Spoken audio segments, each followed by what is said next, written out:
And in other news we are following for you today, Ghana is set to make a historic proposal to the UN General Assembly in just a few weeks, seeking to formally designate the transatlantic slave trade as the most serious crime against humanity. President John Dramani Mahama hopes the move will deepen global reflection on historical accountability and its modern-day implications, while also reviving the call for reparations. CGTN's Nabil Ahmed Rufai reports. The Cape Coast Castle along Ghana's coastline is a reminder of Africa's darkest history. Built by European traders in the 17th century, it became West Africa's major departure point for enslaved Africans. More than 400 years ago, the transatlantic slave trade saw millions of people from West Africa shackled in chains and shipped across the oceans to the Americas and the Caribbean.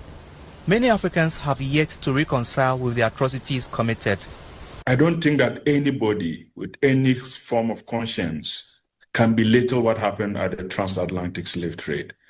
More than 12 million people, the strongest of people, the most advanced of our compatriots, the engineers, the medical doctors, the people that would have formed the cohorts of the development agenda of our continent were shipped out, and most of them died in the process of being shipped out. You can't just wash this away. Ghana now wants the United Nations to formally classify the transatlantic slave trade as the gravest form of crime against humanity. President John Mahama says he will present a resolution to the UN General Assembly when the leaders convene.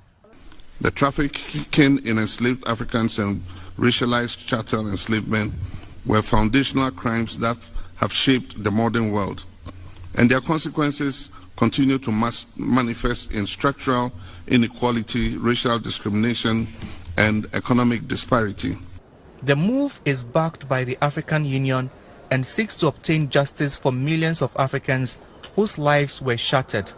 Researchers say under international law, crimes against humanity typically involve widespread or systematic attacks against civilian populations. They believe the slave trade meets the criteria.